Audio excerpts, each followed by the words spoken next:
look at the silhouette portrait. I want to cut some Nintendo labels here. I already have my labels, already designed. You can't really see them, but there's like cut marks, that little red line.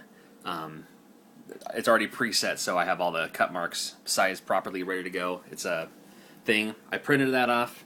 There's the printing. Laminated it already. And using the same program, I'm going to print. You can set the blade length. I have it set to 5 right now, and then some other settings as well. That way it cuts into the paper, through the laminate, through the paper, but not through the other side. So that works out pretty well for me. When you put it on this paper, it's like it doesn't quite matter how aligned it is. Align it good enough, but then it has these little indication marks up in the corners, including over there too. So no matter where you put it, here I'll even do the detect automatically. It's going to find like, okay, well that's where that is. It's going to go down.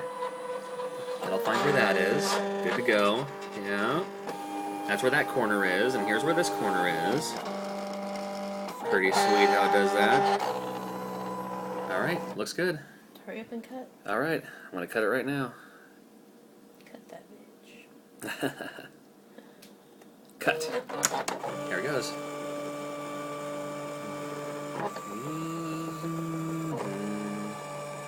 Kinda cool. You can see the little mark where it's cut now. Nice rounded edges. Move on to the next one.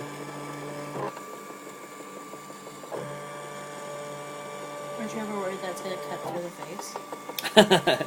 Well, no, 'cause through the face of the guy? Yeah. No, not at all. Because when you have... I can't move it right now, but when this is done, I'll show you. Because on... Like, when you align your... in this case, labels... you tell it exactly what to do. You can round edges as well. So, like, you know, from point this to point this, round them. And it makes like a super... If I can get it in focus... Super nice, clean, round cut. So, of course, more expensive than the dollar store scissors I was using. But, oh, look at that. So awesome. I did have to play with it a little bit to find, like, the perfect size. You know, the first one I made were too, like, it was, like, the right width, but too long. And it's done. And it spits it back out. Because right here, for instance, if I can find my mouse while holding the... Here we go. And that shows you, like, here's the art piece or whatever. Mm-hmm. But if I move that out of the way, that red line is the cut line. Oh. So whatever is there, like if I do that, yeah, then it'll cut through where it says, you know, the word head or whatever. If I want to cut through his face, yeah, put it right there. But all I have to do is, it doesn't really lock into place. You just kind of have to, you know, do the best. Like, you know, cut into there, make sure that side's good. From the top to something like that.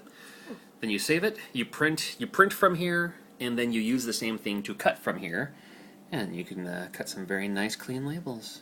Isn't that cool? You can do other stuff with it too. Yeah, I put a little Space Needle in the background. Oh, hilarious. I'm glad you caught that.